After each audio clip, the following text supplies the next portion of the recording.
Shark tank season 2 में इस हफ्ते आगे देखिए। पैडकेयर एक्स वो दुनिया के सबसे पहली टेक्नोलॉजी है। वो इस सैनिटरी नैपकिन्स और absorbent hygiene product including diapers को बिना जलाते हुए स्टैंडर्ड टेम्परेचर और प्रेशर में इसको प्रोसेस कर लेता है। जीनी इंडिया का कॉम्पैक्ट इलेक्ट्रिक ट्रैक्टर है जिससे किसान अपनी क्रॉप साइज को कम करके अपनी उपज और भी बेहतर कर सकते हैं। ये एक कबाड़ी वाला कितना कमाता था नॉर्मली? 30 से 35 हजार कमा लेता था पहले, बट अभी हमारे साथ 60 से 70 हजार रुपए महीने कमाते हैं। बचपन से मेरे कर्ली बाल मैनेज करना मेरे लिए बहुत बड़ी स्ट्रगल थी। नूडल्स, चुड़ैल, झाड़ू, ऐसे मजाक तो आम थे। कोई जब आपसे पूछे कि कौन से चक्की का आटा खाते हो तो आपसे जवाब आना चाहिए शर्मा जी का आटा। मेरा एक माइलस्टोन है कि मुझे बायजूस या अनअकैडमी को खरीदनी है। मैं आपको एक ऑफर देता हूं। मैं आपको 60 लाख आपको दे रहा हूँ 10% की एमएच पे। मैं आपको 6% की। अरे आप तो बाहर हैं अनुपम जी, आप कहाँ पर आगे बीच में? 60 लाख 5%, 5%। मैं आपको 1 करोड़ रुपए देता हूँ आपकी वैल्यूएशन। मैं ऑफर मैच करता हूँ। शार्क टैंक में ऐसा कभी ऑफर नहीं आया कि लोग ओपन ऑफर दे रहे हैं एंटरप्रेन्योर।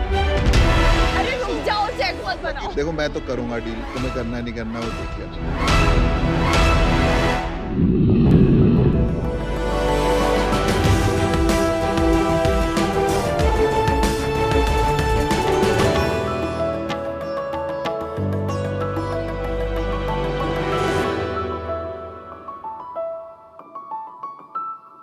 एक औरत महीने के 5 दिन और लगभग उसके पूरे जिंदगी के 5 से 6 साल पीरियड्स या महावारी से गुजारती है और उसके पूरे लाइफ टाइम में 7,500 से ज्यादा सैनिटरी नैपकिन कंज्यूम करती है। हम मनुष्य चांद तक तो पहुंच गए, बट अभी भी आज डिग्निफाइड तरीके से सैनिटरी नैपकिन डिस्पोजल का सॉल्यूशन नहीं ढूंढ पाए। हमारे रैक पिकर्स ये कचरे को हाथ से उठाते हैं। गांव में तो शर्मिंदगी की वजह से ये कचरे को जलाया जाता है, नहीं तो दफनाया जाता है। ये बहुत बड़ा एक एनवायरमेंटल डिजास्टर है। भारत में एक 1200 करोड़ सैनिटरी नैपकिन्स हर साल जनरेट होते हैं और दुर्भाग्य से 98% सैनिटरी नैपकिन से लैंडफिल्स एंड वाटर बॉडीज में चले जाते हैं। My God. एक सैनिटरी नैपकिन को डिस्पोज होने के लिए 500 से 800 साल लगते हैं। मतलब ये दुनिया में जो फर्स्ट मैन्युफैक्चर हो गया है पैड अभी भी जमीन में गड़ा हुआ है।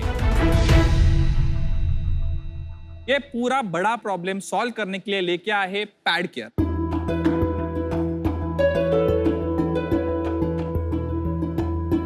नमस्कार shark, my name is Ajinkya Dharia. I am founder and CEO at PadCare labs और मैं पुणे से हूँ।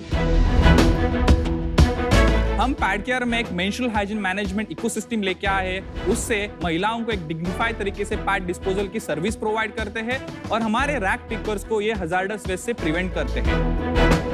हमारे पैडकेयर इकोसिस्टम में 3 प्रोडक्ट हैं। एक डिसेंट्रलाइज्ड पैडकेयर बिन, वो महिलाओं का health, hygiene and privacy resolve करके उनको एट सोर्स डिस्पोजल देता है और इसमें एक हजार्डस वेस्ट 30 दिन तक स्टोर हो सकता है। ये हमारे रिवर्स लॉजिस्टिक्स से हमने जो पैडकेयर एक्स बनाई है वो दुनिया के सबसे पहली 5D टेक्नोलॉजी आधारित हमारा patented sanitary napkin disposal and recycling system है। उससे हम very high quality of wood pulp and plastic reclaim करते हैं और वुड पल्प ए मार्केट में बेचा जाता है इन पेपर एंड पैकेजिंग इंडस्ट्री में। प्लास्टिक को ग्रैन्यूल्स में कन्वर्ट कर सकते हैं, उसको फिर से पैडकेयर बिन भी बनाया जा सकता है। पैडकेयर वेंट एक डिसेंट्रलाइज पीरियड इमरजेंसी मशीन है। वो महिलाएं वॉशरूम में पैड्स निकाल सकते हैं और ये पूरा प्रोडक्ट और इकोसिस्टम शहरों में आईटी कॉर्पोरेट्स, एजुकेशनल इंस्टीट्यूट्स और बड़े बड़े एयरपोर्ट्स में लगाया हुआ है और इसके इस्तेमाल हम हाउसिंग सोसाइटीज में भी कर सकते हैं। आज भारत में 6 शहरों में 150 से ज्यादा ऑर्गेनाइजेशन और 1 लाख महिलाएं इस सेवा का उपभोग ले रही है और प्रति महीना 15 मीट्रिक टन कार्बन एमिशन हम कंजर्व कर पा रहे हैं। ये पूरे टेक्नोलॉजी को और सर्विस को दुनिया में से US, Canada, Singapore, African countries से एक्सप्रेशन ऑफ इंटरेस्ट आ गया है और इस एक ग्लोबल लेवल अपॉर्चुनिटी है और ये पूरे ग्लोब को लेके जाने के लिए हम आपसे मदद चाह रहे हैं और हमको आपका ऑफर है 50 लाख फॉर 2% इक्विटी। लाश शर्म छोड़ो घर पे और पैड डिस्पोज करो बेफिक्र होके। वाह Very cool. अजिंक्य, कंग्रेचुलेशंस, काफी नोबल कॉज है। आप बहुत यंग दिखते हैं, आपकी क्या एज है और आप इस कैटेगरी के बारे में पैशन कहाँ से जागा? मेरी एज उम्र अभी 26 साल है। Okay. मैं जो फैमिली बैकग्राउंड से आ रहा हूँ हमेशा एक सोशल और बिजनेस बैकग्राउंड से रही है। तो मैं जब बचपन के 5 साल का था तभी मैं क्लियर था मुझे आगे जाके बिजनेस करना है और एक सोशल इम्पैक्ट भी करना है। कहाँ ग्रो अप हुए आप? एक रायगढ़ डिस्ट्रिक्ट में एक मसा एक छोटा विलेज है, उधर से मेरी स्कूलिंग हो चुकी है। आपने कहीं काम किया हुआ है? मेरे कॉलेज ग्रेजुएट होने के बाद 11 महीने मैं इसरो के प्रोजेक्ट के लिए काम कर रहा था एक ग्राइंड मास्टर कंपनी से एज R&D इंजीनियर। जुलाई 2018 में पुणे के नजदीक एक लैंडफिल को इमर्शन करने के लिए मैं गया। तब इंसिडेंट देखा, जो हमारे रैक पिकर्स थे वो अपने हाथ से ये सैनिटरी नैपकिन्स और डायपर सेग्रीगेट कर रहे थे। जब भी मैं सीन देखा जो पुणे के लैंडफिल में, पहले मैं कॉल उठाया और मम्मी को कॉल किया और आप कैसे सैनिटरी नैपकिन डिस्पोज करते हो? अच्छा। वो बोले मैं रैप करते हो डस्टबिन में डाल देते हो। तभी मुझे पता चला महिलाओं का हेल्थ हाइजीन मेंटेन करके हुए उनकी प्राइवेसी मेंटेन करते हुए एक डिस्पोजल सॉल्यूशन चाहिए। और बैक एंड में एक इंसिनरेशन करके एक टेक्नोलॉजी है, इसमें जलाया जाता है 800 डिग्री के ऊपर और उसके डीमेरिट है एक smoke, smell, recurring cost and setup. बस और किधर भी ऐसी सिस्टम स्केलेबल सिस्टम नहीं है। तो ये पूरा स्टडी करने के बाद मैंने सोचा कि नहीं, यही मेरा पैशन है और यही मेरा विजन रहेगा। मुझे पूरी दुनिया को एक फीमेल्स को एक डिग्निफाइड तरीके से डिस्पोजल सर्विस प्रोवाइड करनी है और उससे बिजनेस भी करना है और एक रिसाइकलिंग सर्कुलर लूप लेके आना है। वाओ, सच में यार तारीफ करनी पड़ेगी कि ये काम आसानी से कोई अंदर नहीं जा सकता है, क्योंकि it just feels like really hard और समझना भी इतना मुश्किल होता है। ये बात थोड़ा इसलिए समझना चाहता हूँ क्योंकि इट्स अनयूजुअल, स्पेशली हमारी सभ्यता में। हाँ, तो मैं समझना चाहता हूँ कि आपने क्या सोच के किया और क्या आपकी मॉम ने आपको हमेशा इतना कंफर्ट दिया कि आप कुछ भी पूछ सकते हैं? मेरे घर में हमेशा ओपननेस रह चुका है और हमेशा सोशल इम्पैक्ट के वजह से वो मुझे पुश करते आए हुए, तो मुझे कभी हिचकिचाहट नहीं हुई कि यार घर पे पूछ के मैं बताऊं उनको कि मैं पैड डिस्पोजल जैसी मशीन बनाना चाह रहा हूँ। वो एक ओपननेस अब तो तक रहा। आपकी मॉम आपकी रोल मॉडल है बेसिकली? हाँ, मेरी मॉम एक मेरी इंस्पिरेशन है और एक रोल मॉडल है।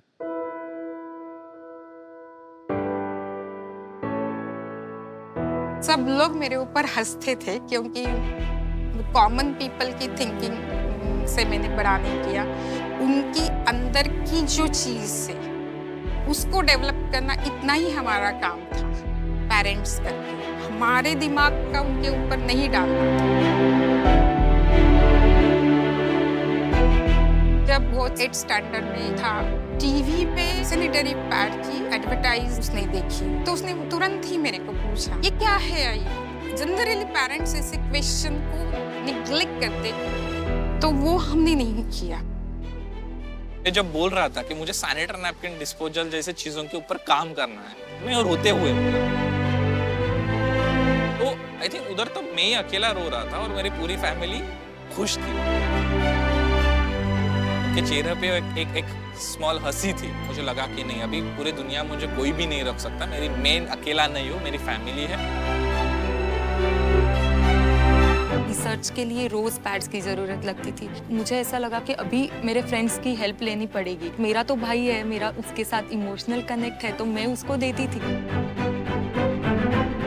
मुझे ऐसा लगता है कि अजिंक्य भैया विमेन के लिए भाई बन के खड़े हैं और ऐसे भैया भगवान सबको दे, ऐसा मुझे लगता है। जो मैंने बच्चों के बारे में, मेरे बेटे के बारे में सोचा था, वो अभी वास्तव में देख रही हूँ। किसी भी माँ के लिए ये सब बहुत प्राउड फीलिंग है।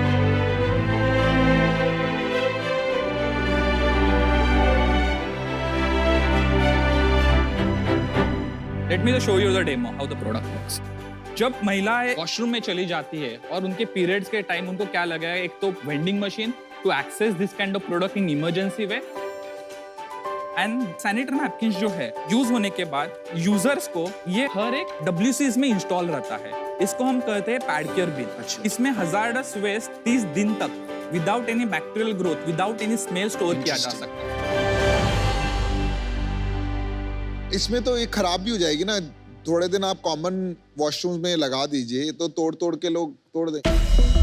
नहीं सर, ये मटेरियल जो है प्लास्टिक के ABS से बना हुआ है, उसकी ड्यूरेबिलिटी 5 साल है।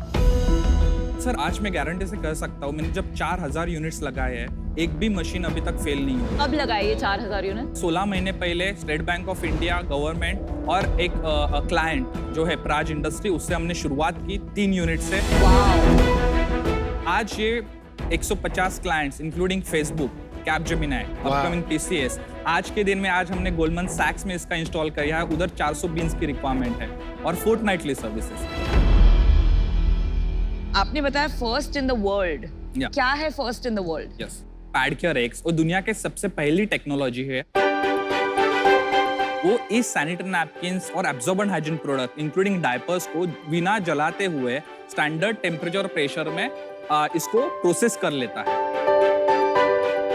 पैडकेयर एक्स ये अभी ये डेमो मशीन है आपको एक साइज स्केल के लिए, बट एक 8 फीट लंबी और 1000 किलो की एक मशीन है जो 8 फीट लंबी और 1 टन की मशीन। हाँ, 300 kg पर डे प्रोसेसिंग कर सकती है, इज इक्वल टू एक 15,000 पैड प्रोसेस। 15,000 पैड, वाह। तो हमारी ये एक पहली मशीन जो है पुणे में लग चुकी है। तो ऐसे प्लास्टिक में कलेक्ट होता है? हाँ, आउटपुट सेल्यूलोज एंड प्लास्टिक से आता है। इंटरनल वीडियो नहीं दिखा सकते बिकॉज वो हमने ऑलरेडी पेटेंट्स एंड सब फाइल करके ग्रांटेड है। हमने US और WPO में भी पेटेंट अप्लाई करके 1-2 साल हो चुके हैं। और ये पूरा मशीन बड़ा वाला आपने खुद डिजाइन करके मैन्युफैक्चर भी कर लिया है? डिजाइन, R&D, ट्रायल, एवरीथिंग हमने इंटरनली किया है। मैन्युफैक्चरिंग हम आउटसोर्स करते हैं पुणे के वेंडर्स। भाई कितने पैसे लग गए? आपने कुछ तो पैसे उठाए होंगे कहीं से? मुझे भारत सरकार के वजह से बहुत सारे ग्रांट्स मिले हैं। टाटा ट्रस्ट, इन्फोसिस फाउंडेशन ने हेल्प किया है। आराम से 2.25 करोड़ ये टेक्नोलॉजी डेवलपमेंट करने के लिए गवर्नमेंट सपोर्ट किया। 2.25 और कुछ पैसे फंडिंग भी रेज किया आपने? दिसंबर 2020 में मैंने पहला राउंड रेज किया है। वो एक 75 लाख का एक राउंड था at post money of 8.75 CR। 2022 के पैडमैन आप हैं। Good one. पर मुझे पूछना था, आप इसमें आपने सेग्रीगेट कर दिया, सॉर्ट कर दिया एड्स को अलग से, आप खुद पिक करते हैं जगह जगह से रोज? हमारी EHS ट्रेन टीम हर एक महिला के वॉशरूम में चली जाती है, उसमें से एक पैडकेयर जो कलेक्टेड है, वो क्लाइनर है, वो पिकअप करती है और न्यू सिस्टम उसमें डाल देती है पैडकेयर वैप की, और अगेन वो 30 दिन के लिए रेडी रहा।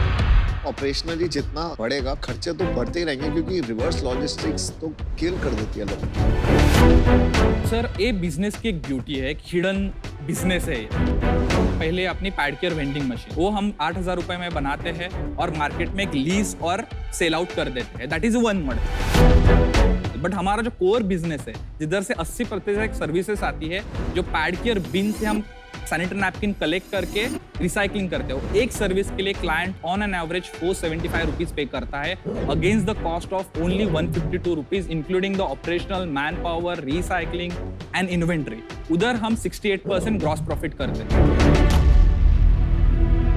तो आपका सेल्स क्या है? FY22 का सेल्स क्या था? 1.05 करोड़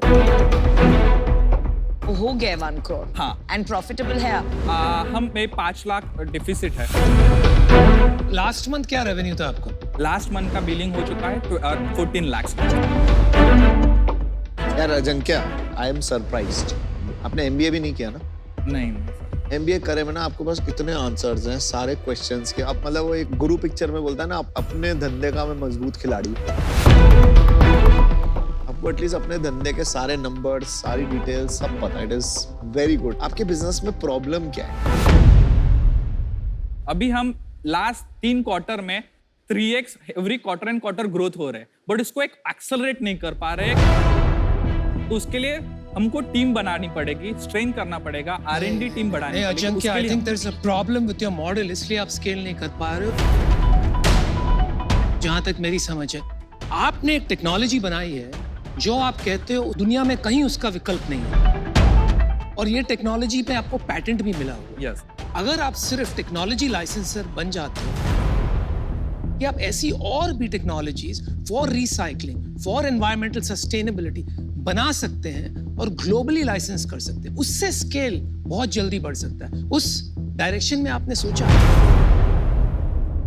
जब भी मैं कंपनी की शुरुआत की तब मैंने एक्स एंड वाई एक्सिस पे एक मैप किया कि पूरा ऑपरेशंस करना है और नहीं तो ये मशीन पूरा डिसेंट्रलाइज लेके जाना है या पूरा सेंट्रलाइज लेके जाना है। बट जो धंधा होगा वो एक ऑपरेशन से होगा, वो रिकरिंग रेवेन्यू है, उससे एक स्केल मिलेगा। अभी हमने company on company operated model Pune Mumbai में शुरू किया है और company on partner operated model हम बेंगलोर का ऑलरेडी अप है, दिल्ली में शुरू करने वाले हैं। पूरी जो इकोसिस्टम है राइट, दुनिया में किधर नहीं थी, तो मुझे एज ए एंटरप्रेन्योर वो प्रूव करना था कि ये रन हो सकता है। यार आप एकदम कमाल के बंदे हो यार। मॉम क्या बोलती है? बीइंग फ्रैंकली इधर आने से पहले बोला कि अजिंक्य देखो इक्विटी जरा संभाल के ये करो। मैं आपको एक ऑफर देता हूँ, मैं आपको ऑफर देता हूँ। आप 50 लाख लेने आए थे ना, मैं आपको 1 करोड़ रुपए देता हूँ 4% के लिए जो आपने मांगा।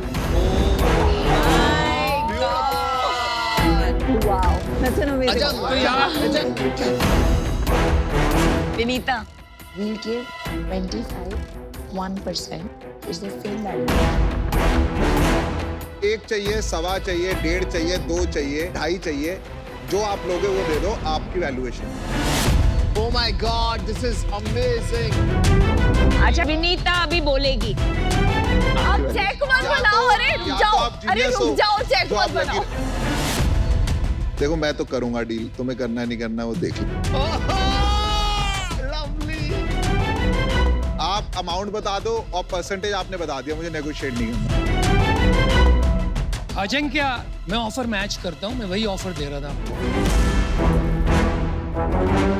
1 करोड़ for 4%। मैं नहीं समझता हूं आपको उससे ज्यादा इक्विटी डाइल्यूट करनी चाहिए। मम्मी ने क्या कहा था? इक्विटी संभाल के रखना। एंड व्हिच इज व्हाई मेरा और विनीता का ऑफर इज द बेस्ट। सुनो, तो महिलाएं आपके साथ इस कॉज में जुड़ना चाहती हैं। We'll be your champion। अच्छी बात। We want to be your champions। आपने जो वैल्यूएशन मांगी है हम वही वैल्यूएशन मैच करेंगे। हम आपको 25 लाख इक्विटी देंगे जिसमें हम 1% ऑफ द कंपनी लेंगे, 0.5% फॉर नमिता, 0.5% फॉर मी, और उसके ऊपर 25 लाख इन डेट। क्या बात कर रहे हो यार? Debt? Interest free, because we don't want you to dilute. Oh my God, look at the shot. 1 crore चाहिए ही नहीं ना, 4% डाइल्यूट नहीं करना है। आपको 50 लाख चाहिए, 50 लाख ले लीजिए। I call it a dream deal, 2% well done. ऐसा ही ले, मेरा ब्लैंक चेक तो कर लियो। ये ले ले।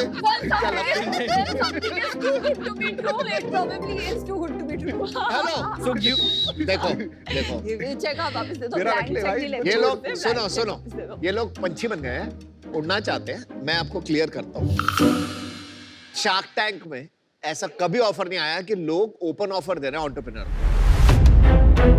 कि आपको जो लेना है ले लो। वो ओपन ऑफर पीयूष का है, ठीक है। अनुपम का ऑफर है 50 lakhs for 2%, which is from my side one of the best offers Anupam has given in Shark Tank. तीसरा ऑफर है women offer, which is Namita and Vinita together for 25 lakhs of debt and 25 lakhs of equity for 1% of your company. मैं अभी out हूँ इससे, क्योंकि अभी आपके पास इतने सारे ऑफर्स आ चुके हैं, तो आप इनसे लीजिए प्लीज। और अगर आपको चाहिए तो हम 75 लाख डाल के 1% भी ले सकते हैं। 3%, one more offer।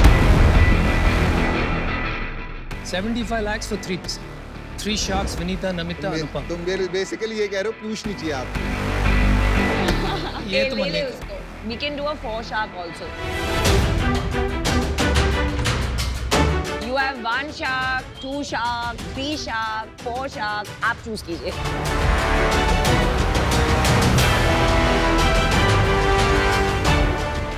आप मुझे चारों ऑन बोर्ड चाहिए, 1 करोड़ 4%।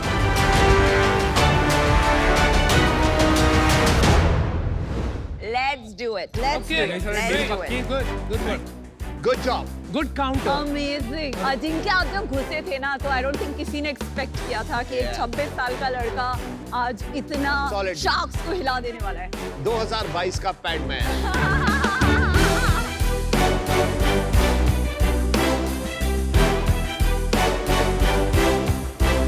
पकड़िए, पैसे हैं।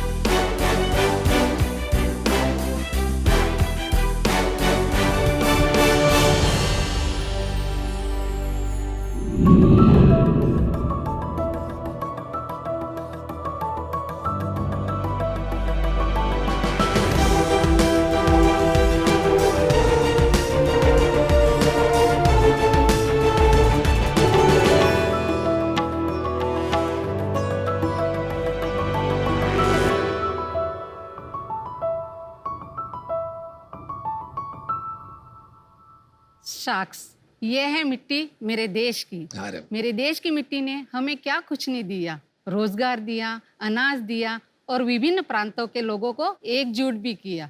और तो और इस मिट्टी ने हमें होनहार कुम्हार भी दिए। शार्क्स, भारत की मिट्टी दुनिया में सबसे उपजाऊ मिट्टी मानी जाती है। इसमें वो पोषक तत्व है जो हमें कई जानलेवा बीमारियों से बचाती है।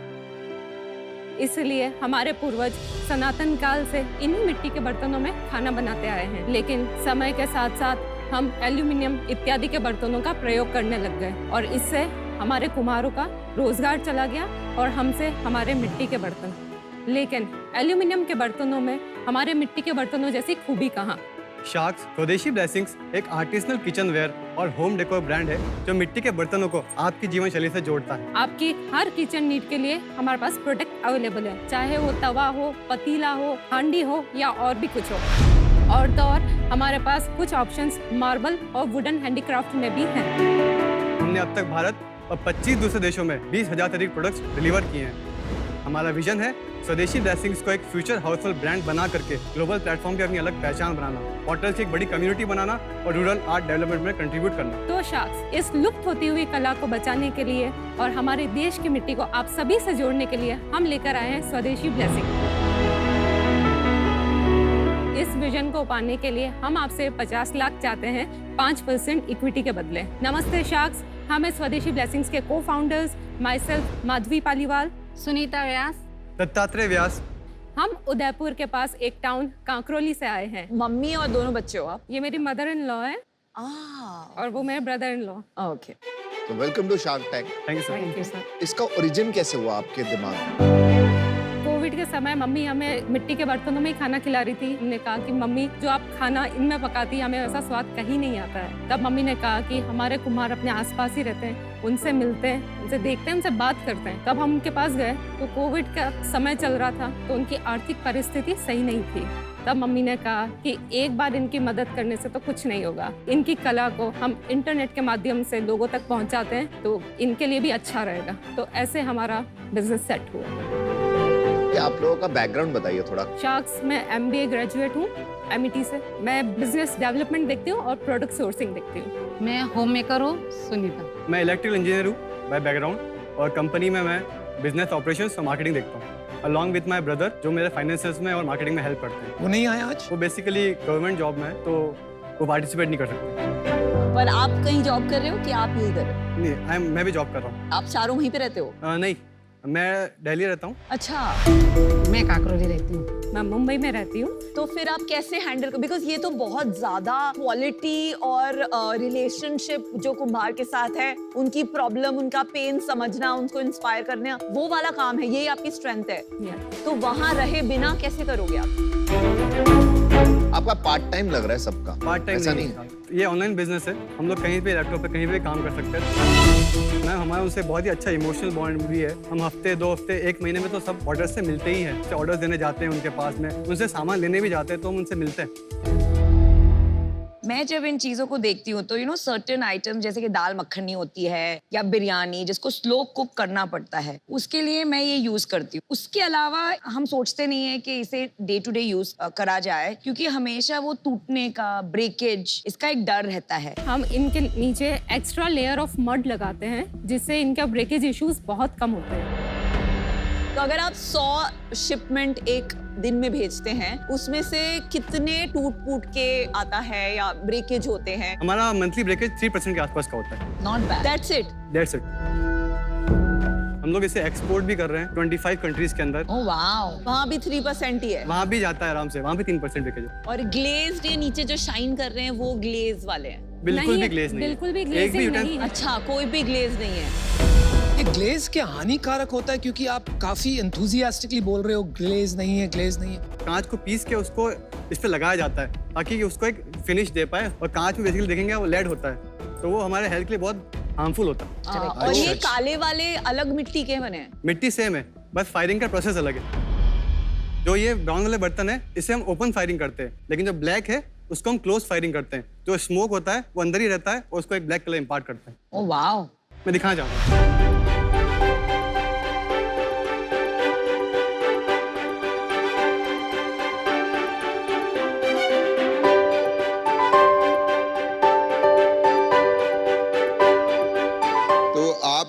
बनाते हैं वो जो बाजार में मिलते हैं उसमें कोई फर्क है? जो रोड साइड मिलते हैं वो डाई मेड होते हैं, और वो कहाँ से मिट्टी लेकर आ रहे हैं वो हमें नहीं पता है। ये क्ले कहीं बिकता है कि ये कहीं से रिवर के कॉर्नर से लाना पड़ता है या कुछ? नहीं, खरीदते नहीं हो, वो उनके गांव के पास ही है तो वो वहाँ से ही लेकर आ रहे हैं। आपको लगता है कि लोग अभी भी इस पे जाना चाहते हैं? बिल्कुल शाक, कोविड के बाद एक बहुत अच्छा ट्रांजिशन आया है, लोग वापस अपनी हेल्थ पे ध्यान देना शुरू कर रहे हैं। तो आप कह रहे हो अभी तक हम अनहेल्दी था वो जो यूटेंसिल जिसमें हम खाते हैं? एल्यूमिनियम के बर्तन में आप खाना पकाते हैं और 2 साल बाद अगर आप उसको वेट करेंगे तो आप देखेंगे एल्यूमिनियम का जो बर्तन है उसका वेट कम हो जाता है। हाँ जी, बिकॉज जो एल्यूमिनियम है ओवर द पीरियड आपके खाने के साथ मिलता जाता है। तो आप कुछ कर रहे हैं अवेयरनेस क्रिएट करने के लिए, जो लोग उठ के आपकी बात को सुने? नहीं शाक, अभी हम मार्केटिंग नहीं कर पा रहे क्योंकि हमारे पास थोड़ा कैश क्रंच है। जब तक वो नहीं करोगे ना आप, तब तक इसका मार्केट बनना बहुत मुश्किल है शाक, इसलिए हम यहाँ पे आए हैं। हमें कुछ फंड चाहिए मार्केटिंग करने के लिए बात। तो आप अपना थोड़ा बिजनेस के बारे में बता दीजिए, अपने नंबर्स बता दो। हमने 2020 से स्टार्ट किया था, तो उस साल हमारा रेवेन्यू था 2020 और 21 में 30 लाख। 21-22 में हमने किया है 1.8 CR का। Wow, well done. और अभी तक हम लोग इस फाइनेंशियल में 1.2 CR का कर चुके हैं। और हमारे प्रोजेक्शंस है 3.6 CR के with zero marketing. Zero marketing, only हम लोग मार्केट प्लेस पे कर रहे हैं और कहीं नहीं कर रहे हैं। तो सबसे ज्यादा क्या बिकता है आपका? सबसे ज्यादा शाक हमारा ये फ्राइंग पैन बिकता है। तो आपका एवरेज प्रोडक्ट प्राइस क्या होगा? इन इंडिया 900 और एक्सपोर्ट में $95। 900 का अगर आप बेचते हो तो आर्टिजन को कितना देते हो, मार्केटिंग में कितना खर्चते हो, पैकेजिंग में कितना खर्च? इंडिया में ग्रॉस मार्जिन है वो 60% का है, जो 40% गया वो प्रोडक्ट में गया। 60% में जो बचा उसमें 18% शिपिंग कॉस्ट गई, 5% आपकी पैकेजिंग कॉस्ट गई, उसके बाद 12% आपका मार्केट प्लेस का फीस गया और 10% आपका हमारी जो एक्विजिशन कॉस्ट आती है वो। तो बचा कितना अपने परसेंटेज वाइज कितना? 15% बचता है हमारे पास एज नेट मार्जिन और 20% अगर आप GST रिटर्न्स को भी गिन ले। पिछले महीने कितना किया आपने? 28 लाख। और उसमें प्रॉफिट कितना बचा? हमारा 15% होता है। कुछ 4 लाख बच गया घर में? बिल्कुल शाह। अच्छा, तो उसमें से एक्सपोर्ट कितना था? अगर हम रेवेन्यू की बात करें तो 65% export, 35% That is the secret. It's an advantage right now.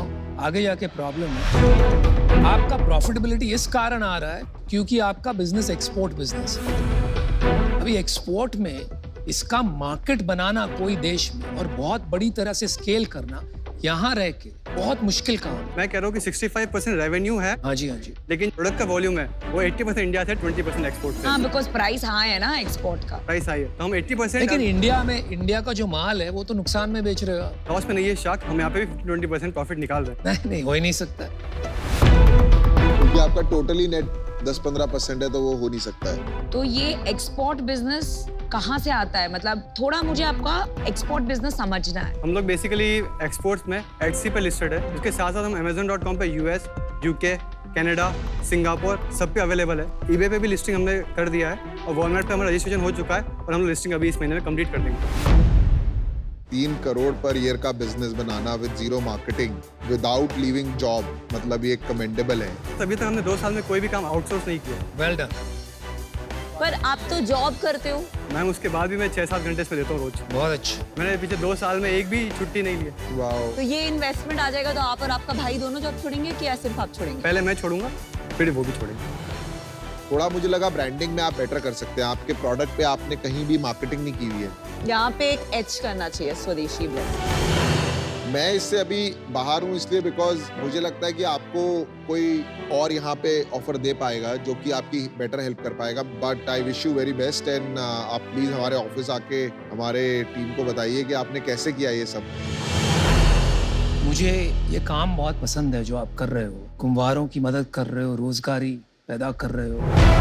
आप में जो अभी मासूमियत है, मेहनत है और मकसद है, लेकिन मार्केट मुझे नहीं दिख रहा है इंडिया में। मैं ये कहूँगा कि अगले 2 साल आप सिर्फ एक्सपोर्ट मार्केट पे फोकस कीजिए, मार्जिन्स वहीं बनेंगे, धंधा वहीं बनेगा, आपको समझ में आएगा और फिर उसको आप इंडिया लेके आएंगे तो एक अलग बात रहेगी। और जो कारण मैंने पहले कहे थे उस वजह से मैं आज आपके साथ नहीं आ पाऊंगा, so I will be out, but I wish you the best और रोजगारी पैदा कीजिए। Good luck. Vinita, just one minute come. तो मैं भी आउट हूँ। इंडिया में ना एक ना लाइन है, कहते हैं आज पूजा कल कोई दूजा। इसमें क्या होता है ना कि आज उसने ये खरीद लिया, कल कोई और खरीद लिया, किसी को पता नहीं रहेगा। तो एक इमोशनल बीइंग बनानी पड़ेगी आपको हर ब्रांड में। अभी जो प्यार हो रहा है वो हो रहा है मिट्टी से और फिर होगा आपके ब्रांड से, और वो दोनों जब कंबाइन होगा ना तो धमाका हो जाएगा। इसमें मैं और नमिता आपको एक ऑफर देना चाहते हैं। हम आपको देंगे 25 lakh in equity for 5% of the business, 2.5% Namita के लिए, 2.5% मेरे लिए, एंड उसके ऊपर हम आपको देंगे 25 लाख इन डेट जो at a nominal interest rate of 12% per annum पे हम आपको देंगे।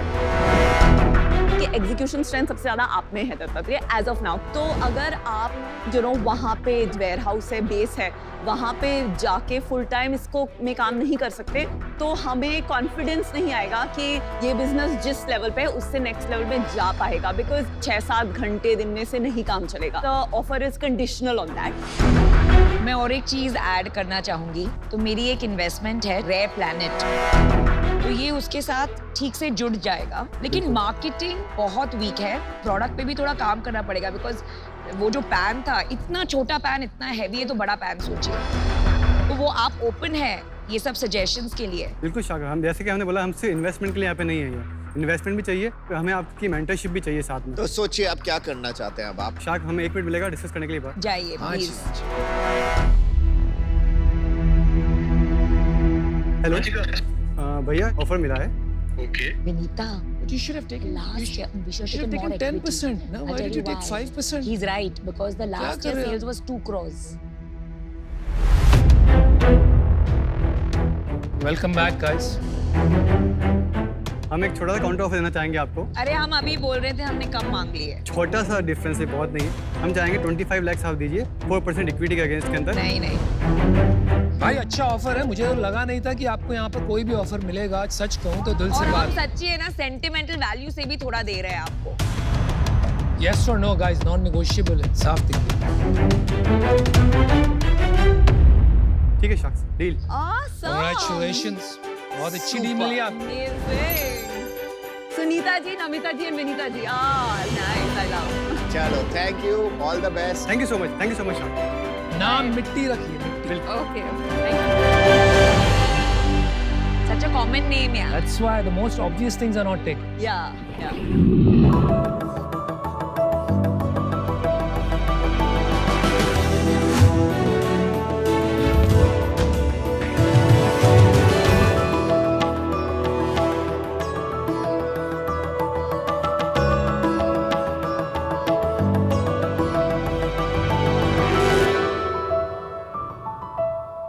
इंडिया में हर साल 9.8 करोड़ बच्चे स्कूल से ग्रेजुएट होते हैं। इनमें से 7.2 करोड़ बच्चों के पास important skills like technology, creativity नहीं होता।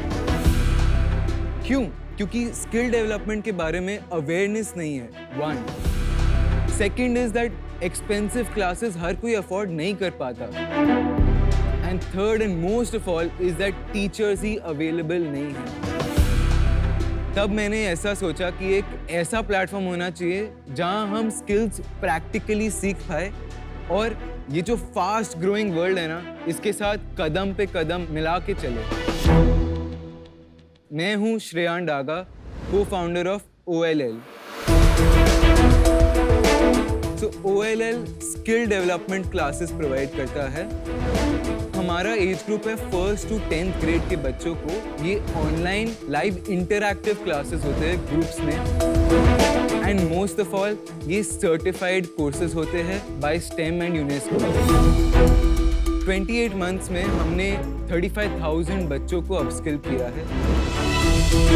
एंड हमारा विजन है 1 बिलियन लर्नर्स को उनके ड्रीम्स अचीव करने की क्षमता दे। सो शार्क्स, मेरा आस्क है 30 lakh rupees for 2% equity in OLL. तो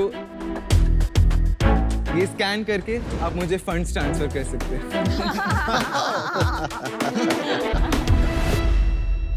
तो डागा साहब, आपकी क्या उम्र है? So actually, मैं 8 साल से एंटरप्रेन्योरशिप की जर्नी में चालू हो गया था। 8 साल से? That is when I started selling my paintings. पहली बार पैसा कमाया 9,000 रुपीस। फिर 7th ग्रेड में मैंने इंटर्नशिप की स्टॉक मार्केट के अंदर, रिसर्च किया कंपनीज के बारे में। उम्र बता देना यार, क्यों खिलवाड़ कर रहा है? उम्र क्या है? 9th ग्रेड में मैंने स्कूल में लोन्स देना शुरू किया एट 45%, 50% इंटरेस्ट। भाई, why you being slippery? Tell me your age. मैं अभी 18 साल का हूँ। Thank you. 20 दिन पहले ही 18 साल का हूँ। Oh my God. Happy birthday. तो आप कॉलेज जाते हो? नहीं, मैं 10th ग्रेड के बाद स्कूलिंग छोड़ दिया। फुल टाइम इनटू OLL मेरा फोकस है। पापा क्या करते हैं? पापा is an investor, angel as well as stock market में। फर्स्ट 2 लाख रुपीस उन्होंने ही दिया था चालू करने के लिए, उसके बाद हमने उनको मल्टीपल फोल्ड में वापस कर दिया। आप प्लीज जरा बिजनेस के बारे में बताइए। Okay, so we have 6 hero workshops जो हम स्कूल्स के थ्रू जाके प्रेजेंट करते हैं। These workshops are like robotics, coding, public speaking, financial education, essential skills of 21st century. ये सारे लाइव ग्रुप क्लासेस होते हैं ऑनलाइन, ओके। एंड अगर स्कूल कंपलसरी कर देता है तो हम उन्हें ऑफलाइन भी प्रोवाइड कर सकते हैं। आपके स्कूल का एवरेज ट्यूशन फी कितना है जहां आप केटर करते हैं? So it's 20,000 per year. तो लो एंड एंट्री लेवल स्कूल्स? जब हम लोग स्कूल्स के थ्रू जाते हैं तब हम 2,000 रुपये पूरे साल का हर बच्चे से मांगते हैं। And in case it is compulsory, then the price goes down to 1,600 रुपये, 1,500 रुपये। अभी हमने 2 साल में 2.2 करोड़ का रेवेन्यू किया है। Very nice. क्या? At 18 years, 2.2 crore. 2 साल में 2.2 करोड़ का रेवेन्यू किया है? क्या? 28 मंथ्स में, हाँ। पिछले महीने कितना? 28 लाख रेवेन्यू किया है। Oh my God, beautiful bro. और कितना लूज किया आपने पिछले महीने? So actually हमने नेट मार्जिन 18 लाख किया है। कमाया है? Out of 28 lakh. बाप रे। Well done. चैंप है तू, चैंप। Oh my God. ये कैसे किया? क्योंकि आप पढ़ाते हो? नो, हम टीचर्स से पार्टनर करते हैं, उन्हें पर आवर बेसिस पे पे करते हैं। So because it's group classes तो हमें बल्क में ऑर्डर आता है and teacher gets higher than expected per hour payment. Shreyan, मैं अभी भी आपका एक बच्चा है, स्कूल में जा रहा है, छोटे शहर में 2,000 रुपए की फी दे रहा है। ऐसा क्या मिसिंग है जो आप लेके आ रहे हैं और स्कूल आपको पैसे दे रहा है ये करने के लिए? First value add is a live teacher. Course के अंदर हर बच्चा 10 प्रैक्टिकल प्रोजेक्ट क्रिएट करता है एंड कोर्स कंप्लीट होने के बाद उनको स्टेम एंड यूनेस्को का सर्टिफिकेशन मिलता है। एग्जाम्पल दीजिए, क्या प्रैक्टिकल प्रोजेक्ट होगा? अगर वो मोबाइल ऐप डेवलपमेंट सीख रहे हैं तो then they are creating a game instead of playing a game. वो लोग अगर AI सीख रहे हैं then they are creating like a Siri for themselves. Isn't this White Hat Junior? Yeah, this White part Hat is Junior was doing exactly this. आप दिखा सकते हो क्या आपका ऐप कैसा दिखता है? बेसिकली ये हमारा वेबसाइट है। तो हमारा स्किल मेन्यू मिलता है as soon as they come. Wow, at this age. तो ये सारे डिटेल्स देख सकते हो कि you know कौन टीचर है, कितनी रेटिंग्स है, क्या एज ग्रुप के लिए है। 14 क्लासेस है, 60 मिनट्स पर क्लास। कितने टीचर्स हैं आपके पास? So we have 300 अभी एक्टिव टीचर्स हैं हमारे पास। You have other investors also? Yeah. So हमने 2 राउंड्स फंडिंग रेज किया है।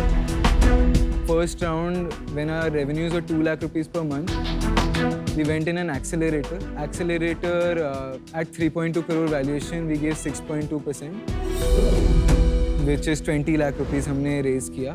Second round हमने मई में रेज किया 90 lakh rupees at 10%, 9 crore के valuation में। तो प्लान क्या है अभी? 3 साल में क्या बनाना चाहते हैं आप, या 5 साल में क्या बनाना चाहते हैं? So first we're going to grow this. हमारे B2B compulsory orders high rate पे ला देंगे। देन वी विल, जो हमारे स्टूडेंट्स आते हैं ना, उनको हम लोग इंट्रोड्यूस करेंगे other courses through market place model. अच्छा। जिससे हमारे up selling and cross selling increase होएगा। Got it. ओके, एंड हर एक बच्चा 4 से 5 कोर्सेज खरीद रहा है अभी भी।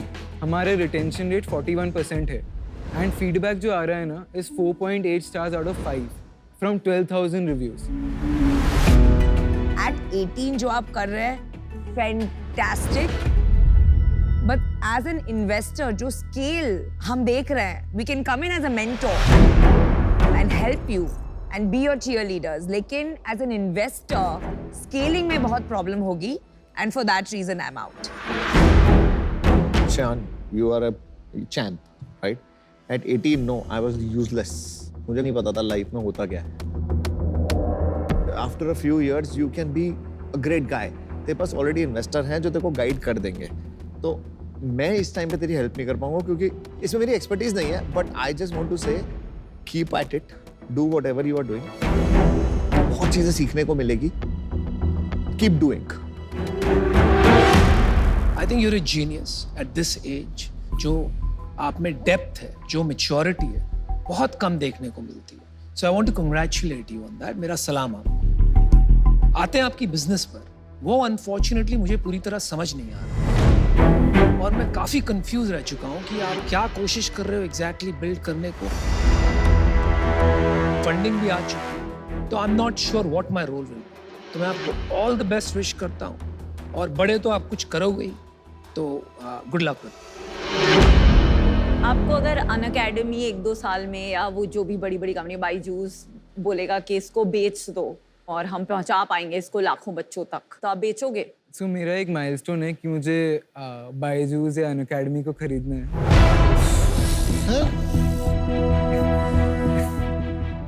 आपको बायजूस का वैल्यूएशन पता है? $22 बिलियन। और आपका क्या गोल है वैल्यूएशन का? नहीं, इन्होंने पहले ही कह दिया ना, I want to reach 1 billion people. या माय पर्सनल थिंग इज, जब तक मैं इधर 1 बिलियन लर्नर्स नहीं लाऊंगा ना, तब तक मैं इस पे छोड़ूंगा नहीं। एक 18 साल का बच्चा ये सोचना बहुत बड़ी बात। कैन आई से वन थिंग? सो एक्चुअली जो कंपटीशन है ना वो धीरे धीरे कोलैप्स होते जा रहा है बिकॉज अभी फंड्स इतने अवेलेबल नहीं है ना मार्केट। Good point. बहुत ही शार्प है। आप इसको लॉस में नहीं चलाओगे ना? मैं नहीं चलाऊंगा, मैं प्रॉफिटेबली चलाऊंगा। अदर थिंग इज, आप जवाब कंप्लीट करो। वो आप क्या कहना चाह रहे हैं? I am actually so amazed by your answers. I have never met anybody like this at Shark Tank. Ever since the funding break, big companies that were one of our biggest competitions, like in Lido Learning, Crejo Fund, and क्यों जले पे नमक Super छिड़क रहे Champ. अच्छा हाँ बताओ। I wanted to say that. हाँ I know. So मैं उसे एक्चुअली कॉल किया, बोला कि मुझे तो तेरी कंपनी खरीदनी है। किसको किया?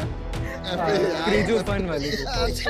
भाई तो उसने बोला कि we're not selling the brand, but I'll tell you the reason why we stopped is because of customer acquisition cost. उसने ये बोला। अब तुम जाके कंपनीज खरीदना शुरू कर दोगे? अरे नहीं, मैं बताती हूँ आपको।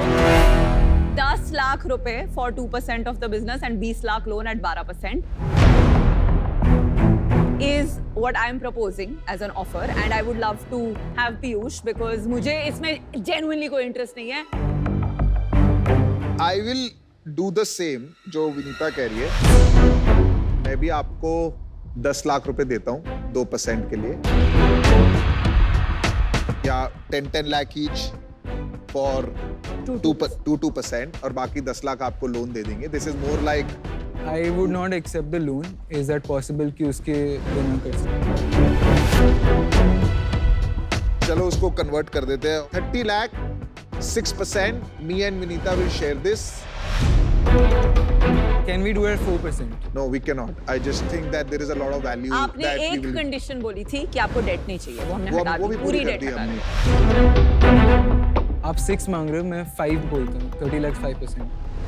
आपकी हर स्किल अच्छी है ना, मेरे को ये भी मालूम। चलो लेट्स डू इट। चलो ग्रेट। Congrats man. यार मतलब या तो मैं बिल्कुल ही बहुत ही रीड नहीं कर पा रहा हूँ, पर आप क्या आदमी है यार ये। I think हमें बहुत डांट पड़ने वाली है वापस जाके 3 शाम से। गुड जॉब यार। नहीं, please. थैंक यू चलो some- congratulations. Good luck bro. ये चश्मे किसके लिए तुमने? लोकल वाले से ठीक At least honest है. चल Thank you. All the Good best. job. Bye bye thank you so Bye much bye bye. Thank you.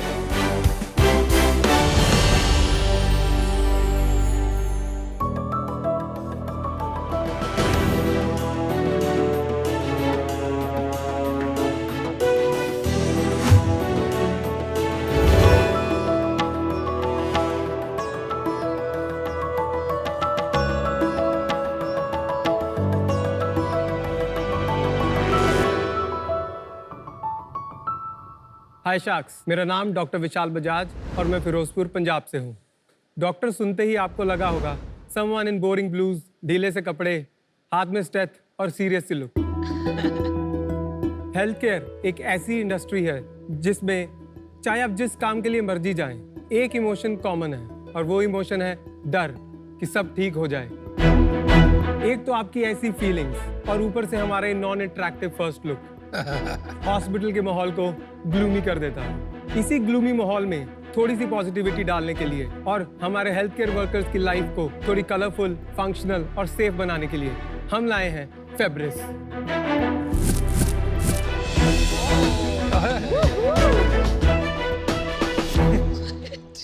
फेब्रिस एक मेडिकल लाइफस्टाइल ब्रांड है जो कि हेल्थ केयर वर्कर्स के लिए यूनिफॉर्म यानी कि scrubs, lab quotes, scrub caps, patient gowns और उनके रोज के काम में आने वाली सामान बनाती है। हम जो अपने स्क्रब्स में फैब्रिक यूज करते हैं वो एंटी माइक्रोबियल है, यानी कि ये आपको जर्म्स से बचाता है। 4-वे स्ट्रेच इतना कंफर्टेबल कि बॉस आप इसमें योगा भी कर सकते हैं। ब्रीदेबल ताकि गर्मी लगने का तो कोई चांस ही नहीं। रिसेंटली हमने हमारे फैब्रिक में स्पिल प्रूफ टेक्नोलॉजी का यूज किया है, तो फिर चाहे आपकी कॉफी हो या ब्लड, वो आपके कपड़ों में सोक नहीं करेगी and it will just trickle out. हमारे पास 150 से ज्यादा मेडिकल डिजाइन्स में स्क्रब कैप्स हैं। उसका नतीजा आज ये है कि 50,000 से ज्यादा लोग इंडिया में उनके सिर पे हमारी टोपी है और 10,000 से ज्यादा लोग आज की डेट में हमारे स्क्रब पहन के लोगों की सेवा कर रहे हैं। हमने इंटरनेशनल मार्केट में यूएस में भी शिप किया है और रिसेंटली हमने अपनी वेबसाइट यूएस में लाइव की। तो शायद हमारी आस्क है 2.5% ऑफ द इक्विटी के लिए 1 करोड़ रुपीस। तो क्या आप जुड़ना चाहेंगे इस बूमिंग हेल्थ केयर इंडस्ट्री के में और इस हमें बनाएंगे इंडिया की नहीं दुनिया की नंबर 1 मेडिकल लाइफस्टाइल ब्रांड। अब मैं बुलाना चाहूंगा अपने फादर को, the director and co-founder of Fabris solutions private limited. नमस्कार। नमस्कार जी। नमस्कार, स्वागत। मैं गिरधर बजाज, डायरेक्टर फेब्रिस। आपका शार्क टैंक में स्वागत है। Thank you sir. Thank you very much sir. तो आजकल आप प्रैक्टिस भी कर रहे हैं मेडिकल या अभी खाली बिजनेस पे ही फोकस कर रहे हैं? नहीं सर, मैं प्रैक्टिस भी कर रहा हूँ डिस्ट्रिक्ट हॉस्पिटल फिरोजपुर। 9 ईयर से प्रैक्टिस कर रहा हूँ। कोई स्पेशलाइजेशन या? एनेस्थेटिस्ट। एनेस्थेटिस्ट। मैंने ये same business shark tank US में देखा है। क्या आप वहीं से इंस्पायर हुए इसको देख के या? यूएस में एक बहुत बड़ा स्क्रब्स का ब्रांड भी है, फिक्स। तो आपको कैसे आया ये आइडिया? सर मैं 2010 में एमडी करने गया था government medical college Patiala. Anaesthetist था, तो एवरीडे चाहे आईसीयू में है और चाहे ओटी में है, तो everyday we have to wear scrubs. तो वहाँ पे तो जो हॉस्पिटल प्रोवाइड करता था यहाँ तो वो पहनने पड़ते थे और यहाँ आप लोकल परचेज कर सकते। और फिर एक ही कलर था, वही स्काई ब्लूज। तो देन आई थॉट कि मैं अपने लिए कोई ऐसा कलर बनाऊं जो फंक्शनल हो, तो हमने नेवी ब्लू मैंने बनाया। और मेरे साथ वहाँ जैसे 50 से 60 लोग एमडी कर रहे थे डिफरेंट ब्रांचेस में। मैंने आज बनाया तो 2 महीने बाद मैंने देखा कि 70 से 80% लोग नेवी ब्लू पहन के घूम रहे हैं, क्योंकि वो मैंने शुरू किया कि एक तो कलर चेंज हो गया तो उसकी फंक्शनैलिटी बढ़ गई, वो जल्दी गंदा नहीं होता था, प्लस वो फिटिंग का हो गया तो बंदा स्मार्ट लगने लग जाता है, तो वो वैसा हो गया उसमें। हॉस्पिटल में किसी ने ये नहीं सोचा कि कोई और कलर दिया जाए? सर वो हॉस्पिटल्स प्रोक्योर नहीं करते, क्योंकि नॉर्मल अगर आप बाजार में जाओ तो जो लो क्वालिटी का स्क्रब मिल रहा है वो 600-700 में मिल जाता है। जो हमने इंट्रोड्यूस किया है ये 3000 रुपए का। तो लेते हैं हॉस्पिटल्स? हमारी वेबसाइट से फिर इंडिविजुअल डॉक्टर पहले खुद खरीदता है। जब वो खुद खरीद के इसकी क्वालिटी चेक करता है, फिर वो बल्क में हमने हॉस्पिटल्स को भी बेचा है। ये स्क्रब्स का मार्केट कितना बड़ा है इंडिया में? 3000 करोड़ सर। और इसमें हॉस्पिटल प्रोक्योरमेंट कितना है? 80% हॉस्पिटल प्रोक्योर। तो 600 करोड़ हो गया बचा मार्केट। ठीक है। इंडिया में कितने हॉस्पिटल्स ने आपसे खरीदे? Number of hospitals is 10। आप इंडिया का मार्केट देखो, लाखों हॉस्पिटल है। तो सिर्फ 10 क्यों आपके साथ टाई अप किया? मैम अभी तक हमारे पास जो रेंज है ना ये महंगा वाला है। अब जो नेक्स्ट फैब्रिक में हम कर रहे हैं ताकि हम उसको 1100, 1200, 1300 तक लेके आए, ताकि हम हॉस्पिटल जो 700-800 का सामान खरीदते हैं उसको इस क्वालिटी का 1200-1300 तक बेच पाए। डॉक्टर साहब एक चीज बताओ, आप चाहते क्या हो? आप एनेस्थीसिया करना चाहते हो, बिजनेस करना चाहते हो? अंदर से मेरे अंदर बिजनेस वाला खून है, क्योंकि मैं उस घर में पैदा हुआ हूँ जहाँ बिजनेस ही होता है। अच्छा। और जो मैंने पढ़ा है वो मैंने एक्चुअली अपने दादाजी की ड्रीम पूरी करी कि वो चाहते थे एक बच्चा डॉक्टर बने। तो पहले मैंने उनका सपना पूरा किया है और अब मैं अपना कर रहा हूँ। अरे वाह। जब मेरे को लगेगा कि डॉक्टरी की वजह से मेरा बिजनेस सफर कर रहा है तो मैं डॉक्टरी छोड़ दूंगा। और अभी आपकी क्या सेल है और कैसे होती है ये सेल? सर हमारी 70% सेल B2C है, डायरेक्टली फ्रॉम द वेबसाइट। अच्छा। और हम मार्केट प्लेसेस Amazon और फ्लिपकार्ट पे भी बेचते हैं। Got it. और कितना बड़ा बिजनेस है? लास्ट ईयर की जो रेवेन्यू है दैट इज 1 करोड़ 10 लाख। पिछले महीने क्या थी आपकी बिजनेस? 12,85,000। पैसे घर में कितने बचे 12 लाख में से? Net is 20%। 2.5 लाख घर में बचा। और आपने 40 करोड़ की वैल्यूएशन लगाई है इस बिजनेस की, तो क्या लॉजिक लगाया आपने उसमें? सर 2018 में जो फर्स्ट हमारा फाइनेंशियल ईयर था उसकी सेल्स थी हमारी 9 लाख। सेकंड ईयर की सेल्स थी हमारी 67 लाख। देन लास्ट ईयर हमने क्लोज किया इट इज 1 करोड़ 7 लाख रुपए। और इस साल का हमने एस्टिमेट किया था 2 करोड़, पर हम उसमें से ऑलरेडी 70 लाख रुपए कर चुके हुए हैं इस साल। और हमारे पास एट प्रेजेंट यूएस का ही 50 लाख का ऑर्डर है। लेकिन 40 करोड़ तक कैसे पहुंचे आप वैल्यूएशन? अगर हम इस साल 2 करोड़ अचीव करते हैं, अगर नहीं, जो कि हम कर लेंगे सर, क्योंकि ऑलरेडी हम 70 लाख कर चुके हैं। अच्छा। नेक्स्ट ईयर का हमारा टारगेट होगा 4 करोड़। और अगर हम 4 करोड़ अचीव करते हैं तो हमारी प्रॉफिटेबिलिटी आती है net revenue that is 1.20 crore. 1 crore पकड़ते हैं, क्योंकि आगे जाके है ना प्रॉफिट, उसका अंदाजा लगाना मुश्किल है। तो 2 साल के आगे की प्रॉफिट का आपको 40 टाइम वैल्यूएशन चाहिए। ये तो कहीं का भी वैल्यूएशन का हिसाब किताब नहीं है। बहुत ज्यादा नहीं हो गया? मांगने को क्या है? मांगने को नहीं, मैं खाली आपका लॉजिक समझने की कोशिश कर रहा हूँ। डॉक्टर विशाल गिरधर जी, मैं आउट हूँ इस बिजनेस से, क्योंकि मुझे अभी तक आपका सीरियसनेस और फोकस अभी तक लग रहा है कि अभी नहीं है। अभी लग रहा है कि जो चल जाए तो ठीक है, नहीं चले तो भी ठीक है। 8 से 2 अगर मैं वहाँ जाता भी हूँ ना, मेरा ध्यान यही काम है। तो फिर अच्छा नहीं है ना, आप गलत इंजेक्शन लगा दोगे किसी को। आप वहाँ सोच रहे हो कि मेरा कपड़ा और डाल दिया अंदर किसी को, हो गया कांड। हॉस्पिटल इंडस्ट्री और उनकी प्रॉफिटेबिलिटी नंबर्स को मैं काफी हद तक जानती हूँ। बहुत कॉस्ट प्रेशर है। इवन इफ आप 1100 तक लेके आएंगे और उन्हें 700 में खरीदने की आदत है, फिर भी बहुत बड़ा फर्क है। तो ये जो बिजनेस है जहाँ 80% आपका बिजनेस इंडिया में हॉस्पिटल से आएगा, मुझे बहुत डिफिकल्ट लग रहा है। तो उसके वजह से मुझे वो पोटेंशियल नहीं दिख रहा है, and for that reason I am out.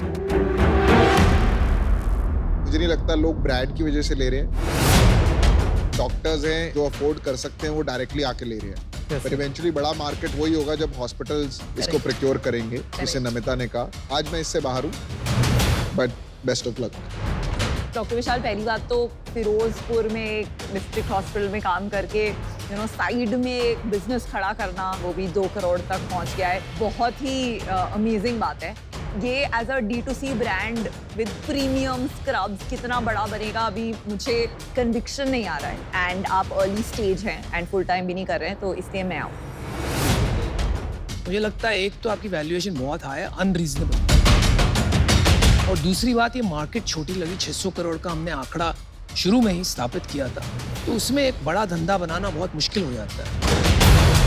लेकिन आप जिस टाइप से कर रहे हो ना, इसको शायद आप कैश फ्लो का बिजनेस बना सकते हो। अगर 3 गुना बढ़ जाता है तो 6-8 लाख रुपया 10 लाख रुपया महीने का कमा सकते हो। तो it's not a bad business, सिर्फ इन्वेस्टेबल नहीं है मेरे नज़रिए से। तो इस वजह से मैं आउट हूँ, लेकिन बहुत बहुत बधाई हो, आपने बिजनेस बनाया। Good luck. Thank you sir. Thank you Girdhar ji, नमस्कार। Thank you. आज शार्क एक्सपीरियंस में विनीता, कोलकाता से अर्नब का सवाल है। मैं इन्वेस्टमेंट रेस करना चाहता हूँ, लेकिन इक्विटी डाइल्यूट करने से घबरा रहा हूँ। मेरे जैसे अर्ली स्टेज बिजनेसेस के लिए आपकी क्या एडवाइस है? हाय अर्नब, आई थिंक आपको घबराना चाहिए बिकॉज फाउंडर के लिए इक्विटी सबसे प्रेशियस होती है, तो ये डिसीजन सोच समझ के लेना चाहिए। मेरा ये मानना है कि अगर हम अपना प्रोडक्ट मार्केट फिट एस्टैब्लिश कर लेते हैं, जब हमें पता है कि हमारी प्रोडक्ट मार्केट में वर्क कर रही है, तो एक अच्छा टाइम होता है एक इन्वेस्टर को ऑन बोर्ड करके उनकी गाइडेंस भी मिलती है एंड कैपिटल भी मिलता है अपने बिजनेस को स्केल करके अगले मुकाम तक ले जाने का।